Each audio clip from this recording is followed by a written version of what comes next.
70వ స్వాతంత్ర దినోత్సవం జరుపుకుంటాం. అవునా కదా? అంటే మనకి స్వాతంత్రం వచ్చి ఎన్నేళ్ళు? ఎప్పుడు వచ్చింది మన స్వాతంత్రము? ఆగస్టు 15, 1947.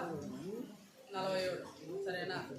మిడ్ నైట్ ఆ టైంలో వచ్చింది. ఓకే, మరి ఎందువల్ల సార్ అందరూ చెప్తున్నారు స్వాతంత్రం రాకుండా మనం ఎట్లున్నాము, చాలా హీనంగా దుర్భరమైన మన పరిస్థితి కానీ. సరేనా? అయితే పెద్దలు మంచి వాళ్ళు మనకి అంటూ స్వాతంత్రం కావాలా, మనమంటూ స్వేచ్ఛగా బతకాలని కష్టపడి కొంతమంది చనిపోయి, కొంతమంది బాధలు పడి, కొంతమంది జైలుకు పోయి ఏం చేస్తారంటే మన స్వాతంత్రాన్ని తెచ్చిపెట్టినారు. వింటున్నారా? తెచ్చిపెట్టినారు. అయితే వాళ్ళ ముఖ్య ఉద్దేశం ఏమంటే, ఈరోజు ఆ ఉద్దేశం గురించి ఒక 2 మాటలు చెప్తా. వాళ్ళంతా కష్టపడి స్వాతంత్రం తెచ్చిందానికి గల కారణం ఏమంటే, భారతదేశము ప్రపంచంలో అతిపెద్ద 3వ దేశము.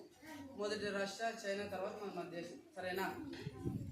ఇంత పెద్ద భారతదేశంలోన చాలా మంది ప్రజలు ఉన్నప్పుడు కూడా మనకి ఏం లేదంటే స్వతంత్రం అనేది లేదు. స్వేచ్ఛగా మాట్లాడలేము, స్వేచ్ఛగా తిరగలేము, స్వేచ్ఛగా జీవించలేము, ఆఖరికి స్వేచ్ఛగా మన శ్వాసను కూడా తీసుకోలేని పరిస్థితి. వాటి నుంచి మనం విడుదల పొందాలా? ఆ ఇక్కడి నుంచి మనం అంటే చేయాలంటే ప్రతి పౌరుడు తన